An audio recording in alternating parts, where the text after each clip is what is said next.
Bom dia, irmãos. Estamos aqui nesta manhã com o propósito de estudar a palavra de Deus e continuar estudando as cartas de Paulo. E hoje nós estaremos voltando a nossa reflexão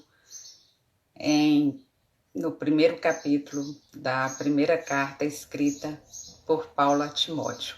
Mas vamos orar e pedir a orientação de Deus para este momento e que nós possamos ser edificados com a palavra de Deus nesta manhã. Oremos. Te louvamos, Pai querido, porque estamos diante da Tua presença, reunidos como corpo do Senhor. Te suplicamos, Senhor, que Tu sejas o professor nesta manhã, que Tu possas colocar no nosso coração a cada dia sede pela Tua palavra, fome por este alimento espiritual tão rico que o Senhor nos deixou. Que nesta manhã, ajuntados, refletindo sobre a Tua palavra, o Teu Santo Espírito possa nos conduzir à Tua vontade, possa nos ensinar, possa nos edificar e que, ó Deus, a Tua palavra possa ser viva e eficaz na vida de cada um dos Teus servos. É o que te pedimos em nome de Jesus. Amém.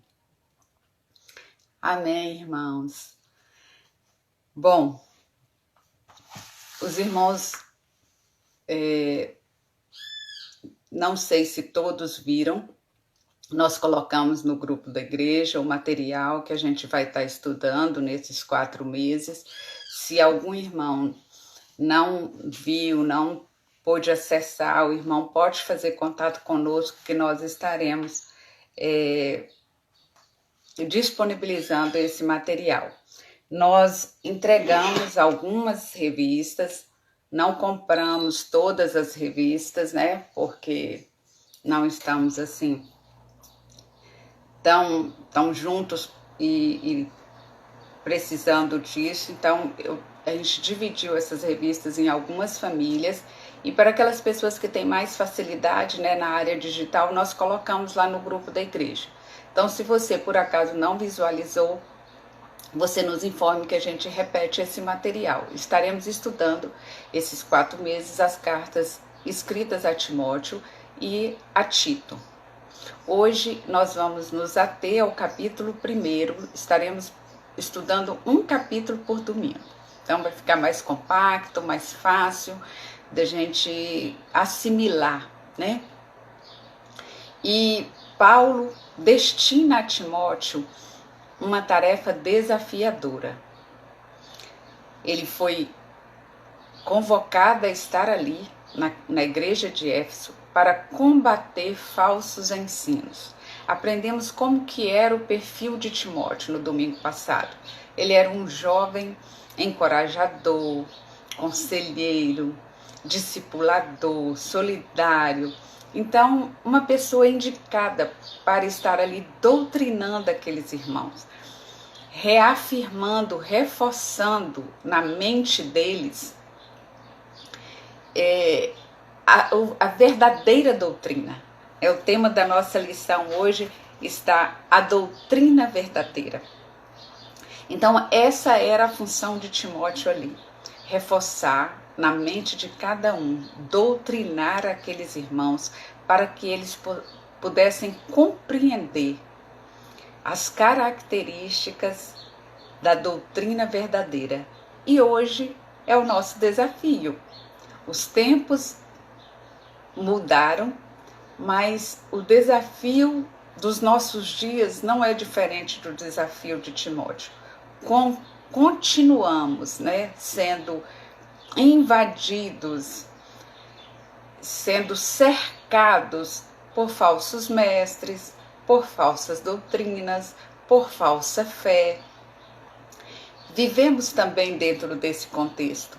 E o autor diz que o alvo dessa lição é que você compreendesse, que você conseguisse distinguir a doutrina verdadeira da falsa.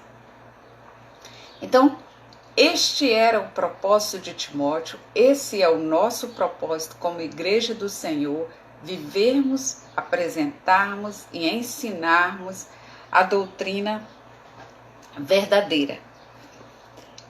Eram falsos ensinos que não edificavam a igreja, pelo contrário, tentavam destruí-la. Que falsos ensinos era esse? O verso 4 do capítulo 1 diz para Timóteo advertir aqueles irmãos para que eles não se ocupassem com ensinos sem fundamento, com fábulas, com mitos, nem com genealogias intermináveis, nem com o legalismo que os assombravam constantemente, né? Porque estas coisas produziam apenas discussão e não tinha propósito algum. Eles não chegariam a lugar nenhum. Eles não atingiriam o propósito de Deus, que é o versículo 4 nos diz isso, que é uma fé firmada. O que eles especulavam, irmãos? Essas genealogias intermináveis estavam baseadas praticamente numa autopromoção, no voltar o foco para si, para o ego, para o eu, para o homem. Eu sou da tribo tal, eu sou judeu puro. Era essa a função de se discutir genealogia. Paulo diz assim, se tem alguém aqui que pode confiar na carne, esse alguém sou eu. Aprendemos isso lá em Filipenses, é uma fala de Paulo assim, eu sou descendência de Israel, eu sou da tribo de Benjamim, eu sou hebreu de hebreu. Então, se tem alguém que pode se orgulhar da sua genealogia, da sua carne, sou eu. Só que Paulo queria que Timóteo ensinasse aquela igreja, aquelas pessoas, que o evangelho alcançou a ele não pelo que ele era, nem pelo que ele fazia, mas pelo o que Cristo era e pelo que Cristo foi, pelo que Cristo fez. Então, a verdadeira doutrina, ela não tem o foco no homem, ela tem o foco em Cristo. Em todas as cartas de Paulo, nós vemos ele direcionar os seus ouvintes, os seus discípulos para esse foco. Então, o foco não é você, o foco não é quem você é, o foco não é quem você faz. Era isso que Paulo queria reafirmar através de Timóteo naquela igreja. O foco é Cristo. E aí ele coloca outra questão. O legalismo continuava assombrando aqueles irmãos, né? E aí Paulo diz assim, sabemos, porém, que a lei é boa. Eu não estou dizendo que a lei é ruim. Você não precisa ensinar isso, Timóteo. A lei é boa desde que, verso 8, desde que usada de forma legítima, desde que ela ocupe na sua vida a função que ela precisa ocupar. Qual era a função da lei? E continua sendo. Qual é a função da lei? A função da lei, aprendemos que era apontar o erro. A função da lei era trazer convicção à nossa condição. A função da lei era fazer Paulo dar aquele grito, miserável homem que sou, quem me livrará desse corpo? A função da lei era fazer Jó dizer, depois de Deus se revelar a ele como se revelou, eu não sou digno.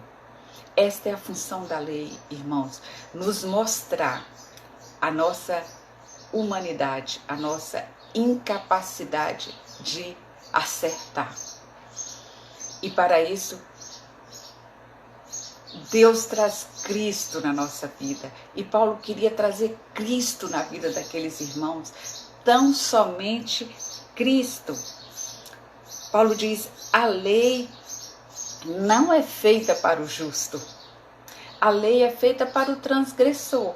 Por quê? Se você é uma pessoa que dirige dentro dos limites da velocidade, você não teme a lei, porque você não vai ser penalizado, você cumpre. É isso que Paulo diz. A lei não é para os justos, a lei é para os transgressores. Quem vai temer? Quem excede, quem desobedece, quem ultrapassa. Agora, eu não conheceria qual era o limite se a lei não me dissesse. Então, a lei deve ocupar esta função. A lei não salva, a lei não transforma, a lei não redime. A lei aponta para o meu pecado e eu preciso de um Salvador para me resgatar da minha condição de pecador. Então eu preciso ter conhecimento dessa doutrina. O autor diz aqui, o perigo do desconhecimento da verdade. O melhor remédio para a falsa doutrina é conhecer a doutrina verdadeira. Você não vai ter firmeza se você fundamentar a sua fé no que eu disse, no que eu digo, no que o pastor diz, no que seus pais dizem, no que seu companheiro diz, no que sua igreja diz. Isso não vai trazer firmeza a você. Você precisa conhecer você. E esta doutrina apresentada tem que ser analisada, observada, estudada, praticada, vivida por cada um de nós. Esse é um tipo de conhecimento que só você pode adquirir. Quando Timóteo ficou em Bereia, a Bíblia diz que os crentes de Bereia examinavam as escrituras diariamente para ver se era como Timóteo estava dizendo. Então, esta é a sua função, irmão, conhecer a verdade. Eu posso dizer para os irmãos assim, eu já tomei café hoje, estou alimentado, os irmãos não precisam tomar café. Hoje eu vou cumprir todos os meus horários de alimentação, então você não precisa se alimentar. Funciona dessa forma? Não funciona. Eu me alimento e você precisa se alimentar. Você não se supre, você não se sustenta com o meu alimento. Então, cada um de nós tem que buscar se alimentar desta verdade. Se você não buscar se alimentar desta verdade, você não vai conhecer a verdade. E você vai estar vulnerável ao falso ensino. O que leva muitos a se desviarem, a abandonarem essa verdade, porque foi uma verdade aprendida dos pais, aprendida na igreja, aprendida do seu líder, mas não aprendida num relacionamento entre a pessoa e Deus. O que você aprende como corpo de Cristo, na igreja do Senhor, através dos seus líderes, através das pessoas que cercam você, ela precisa ser experimentada. Ela precisa ser experienciada. Você tem que provar deste alimento e reconhecê-lo como bom. E quando te apresentarem um outro alimento qualquer, a hora que você começar a ingerir, você vai dizer, não presta. É bem inferior ao que eu experimentei, então você precisa experimentar. Hoje nós já sabemos que chegamos numa concessionária para comprar um carro, é praticamente automática que esse carro venha com ar-condicionado, né? Mas antes a gente ouvia essa pergunta: você quer um carro com ar ou sem ar? Você que andou muitos anos num carro com ar, você vai querer um sem? Você não vai, porque você conhece as vantagens, você conhece o privilégio, o conforto de ter um carro com ar. Então, quando você conhece essa verdade, você abre mão do falso ensino. Quando você não experiencia isso, você se torna presa fácil. Era isso que o autor estava colocando. A gente houve um conceito equivocado por aí, que o amor nos une, mas a doutrina nos divide. Então a gente tem que amar. Esse é um conceito equivocado, irmãos. Não se produz amor verdadeiro sem obediência a uma doutrina verdadeira. Eu preciso ser doutrinado corretamente para amar corretamente, para viver corretamente, para estar em comunhão corretamente, como que a igreja primitiva começou, lá em Atos 2:42. Eles perseveravam primeiro em quê? Eles perseveravam na doutrina, depois no partir do pão, na comunhão e na oração. Então, primeiro, eu preciso estar firmado na doutrina. Eu preciso conhecer a doutrina. Não tem esse conceito que doutrina divide e amor une, não. O amor precisa vir firmado desse ensinamento que Jesus nos deixou, desse evangelho cristão, né? Do ser cristocêntrico, uma doutrina cristocêntrica vai me levar a uma comunhão verdadeira, a uma fé verdadeira, a um amor verdadeiro. Paulo diz aqui, olha, os transgressores, os insubordinados, os desobedientes, eles são contrários à sã doutrina, a uma doutrina saudável. Então, eu preciso conhecer qual é a doutrina para mim ser a favor desta doutrina saudável. E Paulo diz que essa doutrina, verso 11, ela está em harmonia com aquilo que foi confiado a ele. O que foi confiado a ele, irmãos? Foi confiado a ele paz, foi confiado a ele perdão, foi confiado a ele resgate, foi confiado a ele salvação. Paulo diz, esta doutrina saudável, ela está em harmonia com aquilo que Deus me confiou, com aquilo que Deus me apresentou. A saber o que? O evangelho da glória de Deus. Essa doutrina verdadeira traz a glória para Deus e não para o homem. Esta doutrina verdadeira glorifica a Deus e nos permite ver a glória de Deus. Por quê? Porque antes existiu o véu. Através de Cristo, que é a doutrina que nós pregamos, o véu se rasgou e eu tive acesso à glória de Deus. Agora, Paulo diz lá em 2 Coríntios 3,18, se não estou enganada, agora, com o rosto descoberto, isto é, sem véu, né, nós vemos a glória e refletimos a glória.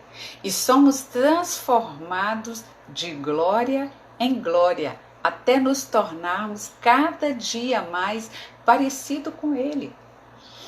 Então, é essa doutrina verdadeira que nos traz a um relacionamento pessoal, íntimo com Jesus, sem véu, sem mediador. A doutrina verdadeira apresenta o único mediador, Cristo, que me permitiu rasgar o véu e ver a glória de Deus, e refletir a glória de Deus, e ser transformado a cada dia pela glória de Deus. O autor diz: Paulo volta os holofotes para a grandeza e a sublimidade do Evangelho e traz à memória a sua própria conversão, a sua experiência, que sobre ele transbordou a misericórdia e a graça de Deus. Seu testemunho era uma afronta para os gnósticos, que criam, como nós ensinamos, que a carne não prestava para nada, que a matéria para nada servia, que podia se fazer qualquer coisa, né, com o corpo. Ele era irrecuperável. E Paulo está dizendo: eu sou a prova viva de que Deus transforma, de que Deus recupera qualquer pessoa. E aí Paulo diz: eu agradeço a Cristo, que é o meu Senhor, porque Ele me pôs no ministério, Ele me colocou no serviço, como nos colocou também, irmão. A graça de Deus transbordou sobre a minha vida e me concedeu misericórdia com um objetivo. Verso 16. Para que eu servisse de exemplo aos que haviam de crer nele, para a vida eterna. Paulo disse: Deus operou esse milagre na minha vida de transformação para mostrar que Ele transforma qualquer pessoa. Então, a verdadeira doutrina, ela transforma. Ela apresenta Cristo como mediador. Ela apresenta Cristo como remidor, aquele que redime os meus pecados.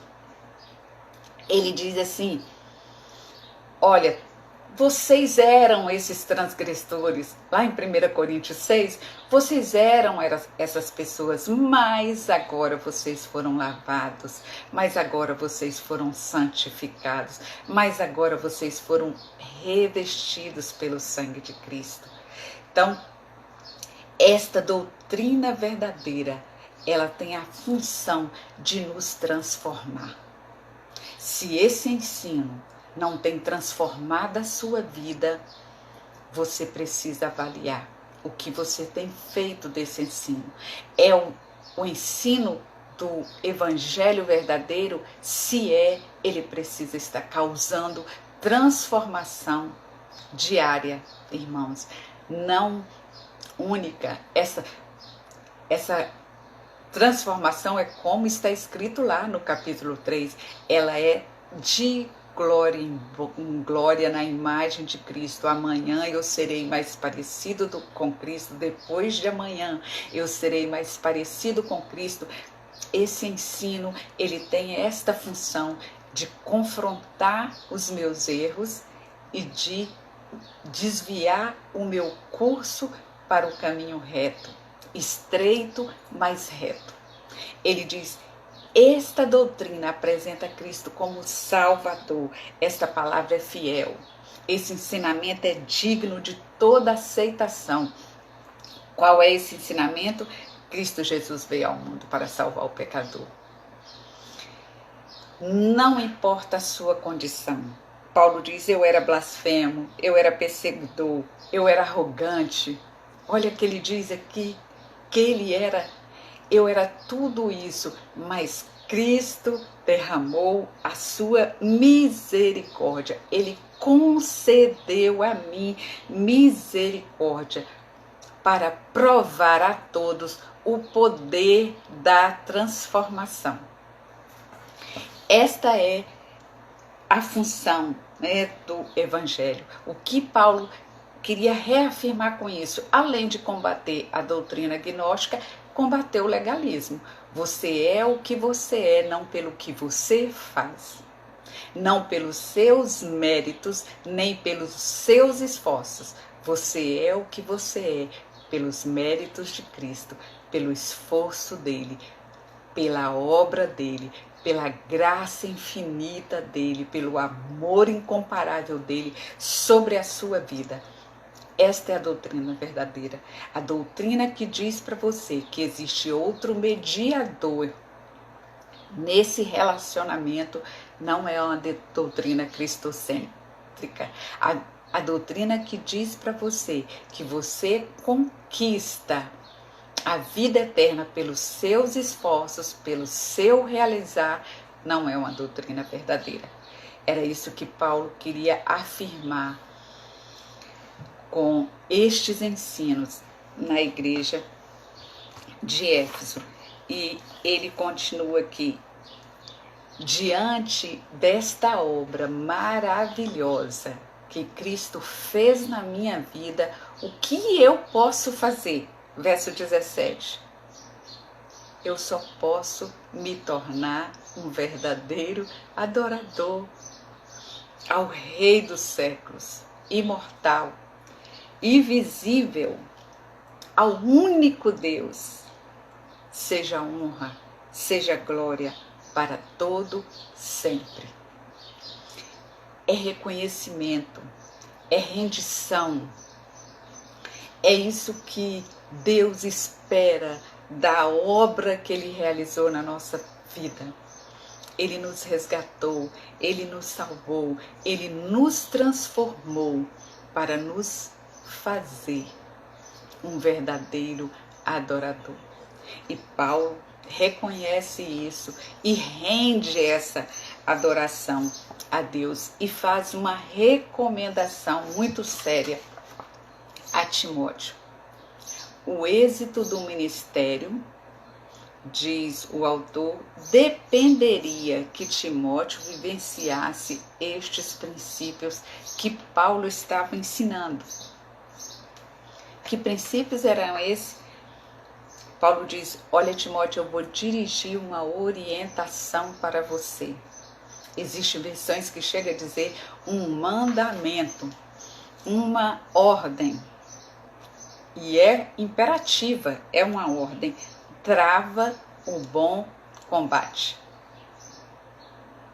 Irmãos, fixa esta frase na mente e no coração. Essa convocação que Paulo faz à igreja de Éfeso, através do jovem Timóteo. Trava o bom combate.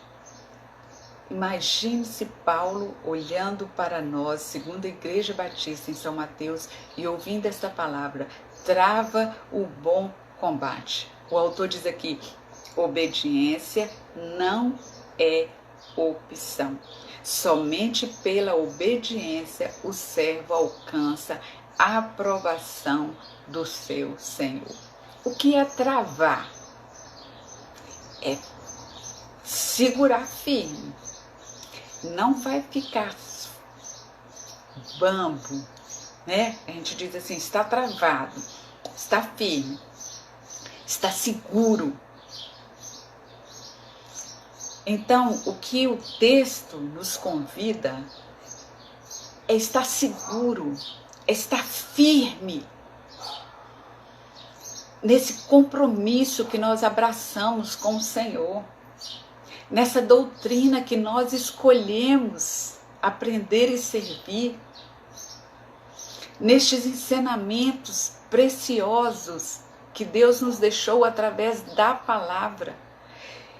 E o texto diz: trava este combate.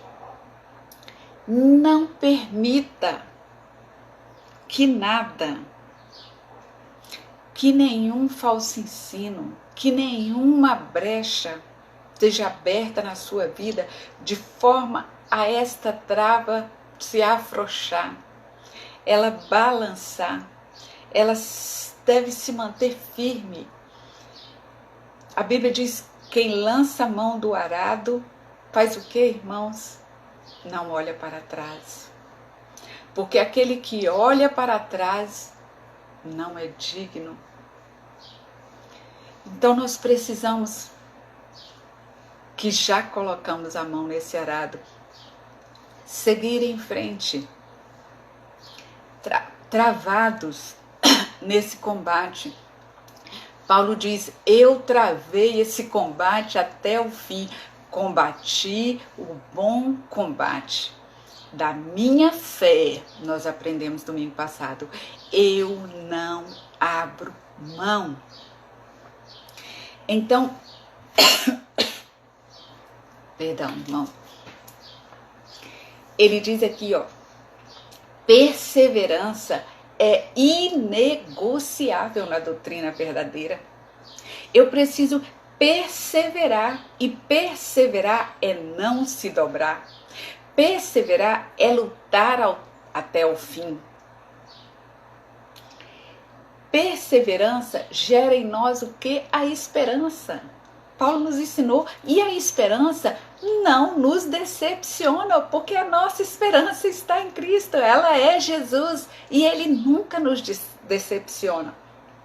A boa consciência e a fé sincera seriam antídotos espirituais eficazes para combater os ataques do inimigo, e continua sendo. Irmãos, Paulo diz aqui, trava o bom combate, conserva a fé, persevera, verso 19, com uma boa consciência, porque alguns que não fizeram isso, que rejeitaram isso, naufragaram. Então, nesta manhã, nós podemos refletir como não naufragar. Como não naufragar? Paulo ensina aqui, persevere, segure firme, se comprometa. A atenção que devemos dar, diz o autor, a voz da consciência diz respeito à percepção interior que temos sobre questões morais e ética. No caso em questão, Paulo evoca a consciência pura, que funciona como um árbitro do cristão, um juiz. Como eu conquisto essa consciência pura? Filipenses 4.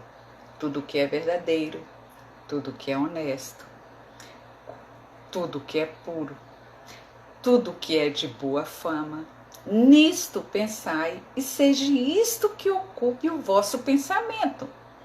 Quando você está com essa consciência pura, a primeira sujeirinha que cai lá, o cartãozinho do juiz, a amarela aparece, pi! Nós somos avisados pelo Espírito Santo. Algo caiu aí que não combina com tudo que tem aqui dentro. Se você insiste, o cartãozinho vermelho aparece.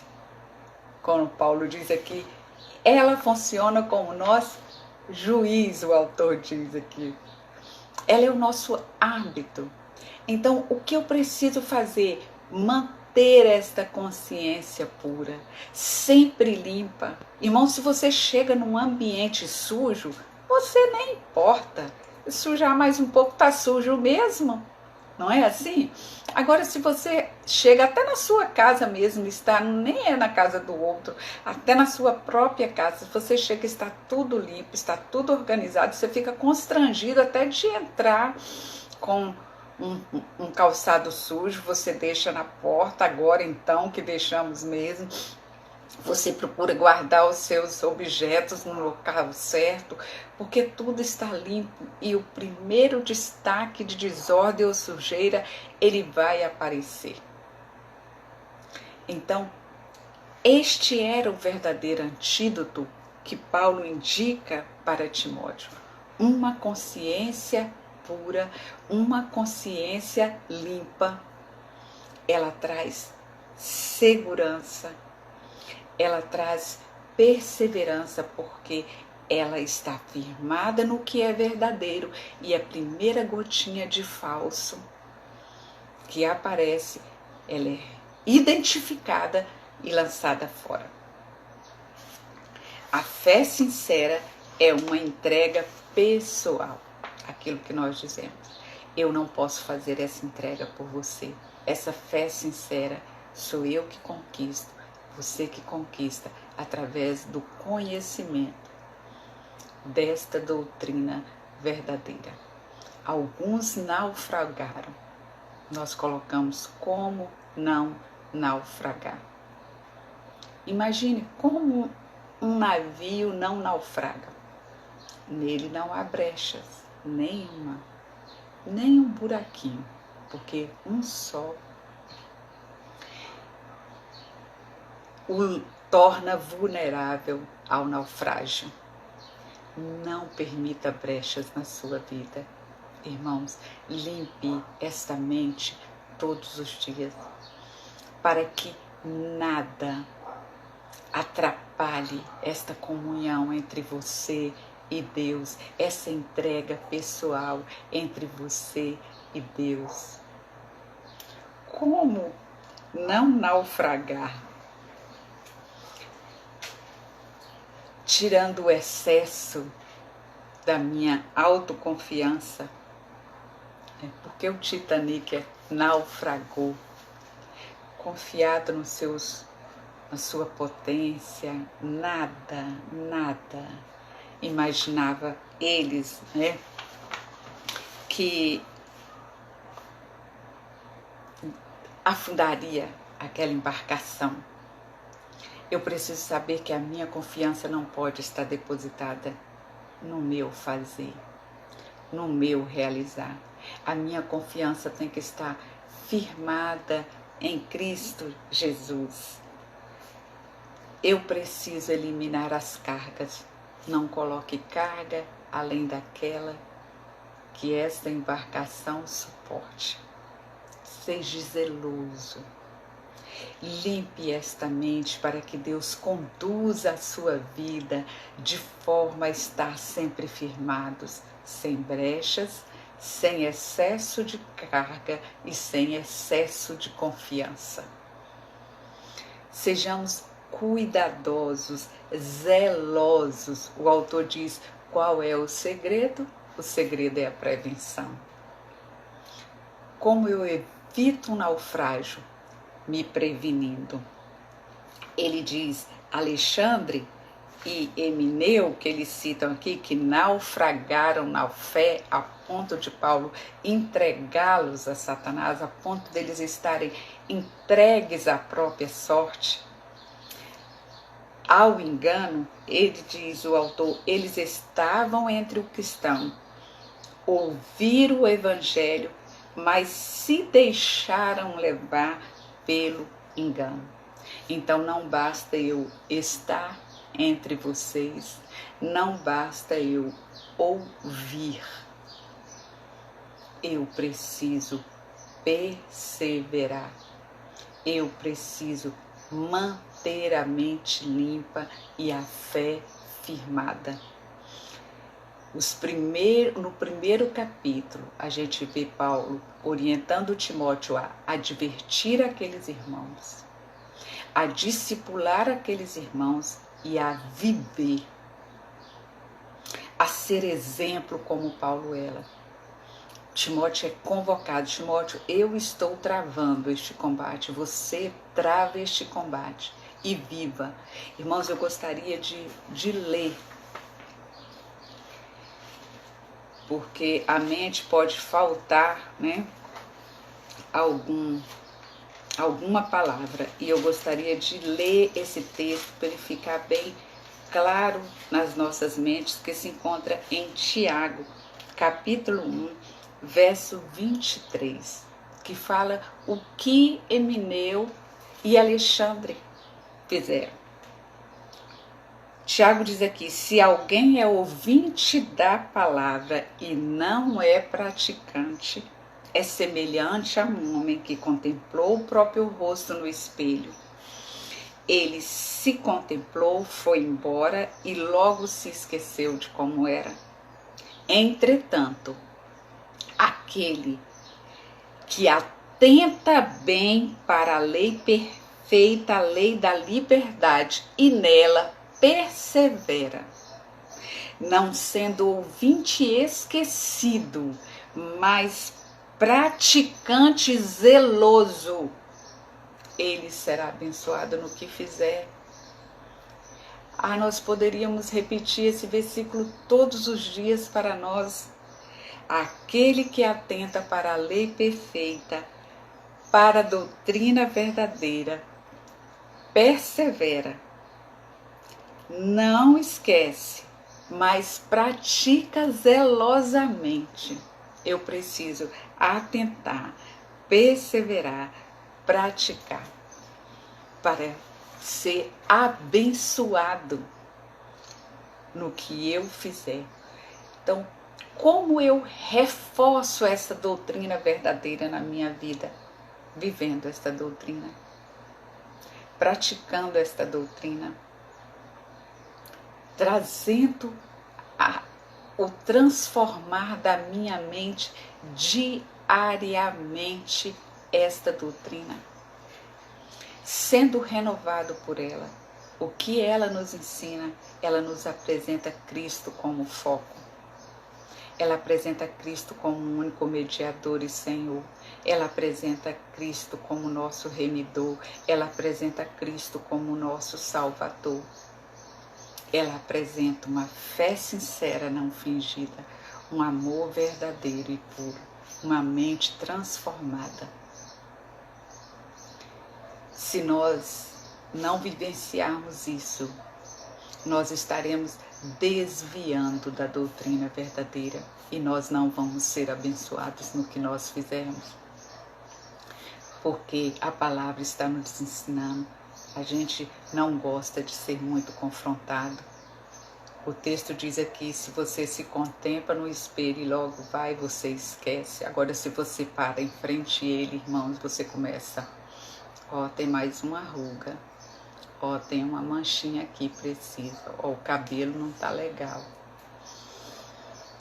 A sobrancelha tá por fazer. E você começa vendo os defeitos que aquele espelho está refletindo para você. E após ver tudo isso, você fica constrangido a tomar uma atitude, uma providência. Então, muitas vezes nós não nos debruçamos nesta palavra.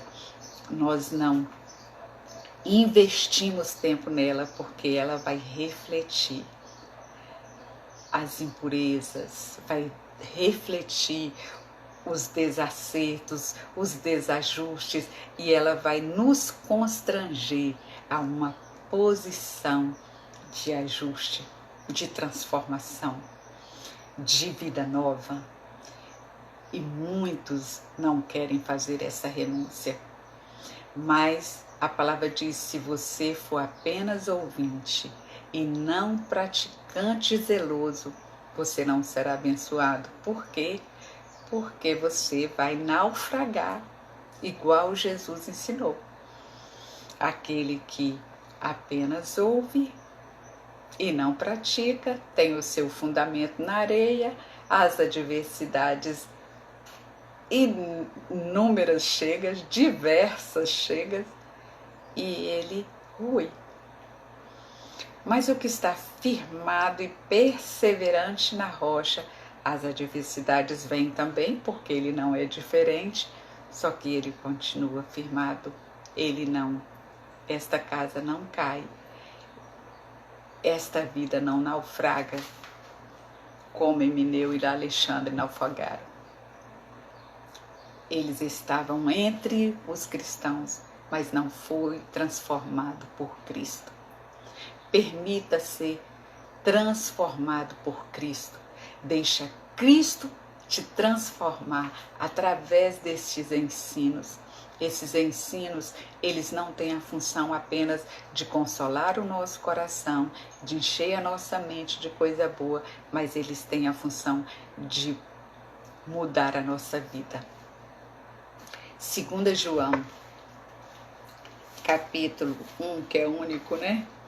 Verso 9 diz assim: todo que vai além do ensino de Cristo e não permanece nele, não tem Deus.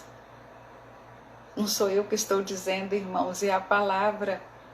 Todo aquele que vai além do ensino de Cristo e não permanece nele, não tem Deus. Quem permanece no ensino, esse tem o Pai e tem o Filho. Não abra mão destas duas companhias na sua vida. E você faz isso dando espaço ao Espírito. para trazer para você essas duas companhias diárias. Todos os dias não se levante sem essas companhias.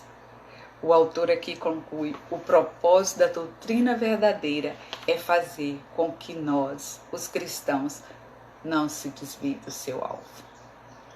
O seu alvo é Jesus, a sua esperança é nele. Firme a sua fé nele, a sua vida nele. Vivencie aquilo que você tem aprendido. Não apenas guarde, experimente e pratique, porque essa doutrina verdadeira, ela vai passar a ser real na sua vida. Amém. Vamos nos reunir mais uma vez, estaremos todo este domingo. Eu sempre digo isso aos irmãos com o objetivo de convocar você a estar junto, a se alimentar dessa doutrina e procure, faça essa experiência, irmãos, procure praticar o que você estará aprendendo durante todo este domingo, durante toda a sua semana. Deus está nos convocando para isso, como convocou a igreja de Éfeso. Amém. Deus abençoe cada um dos irmãos.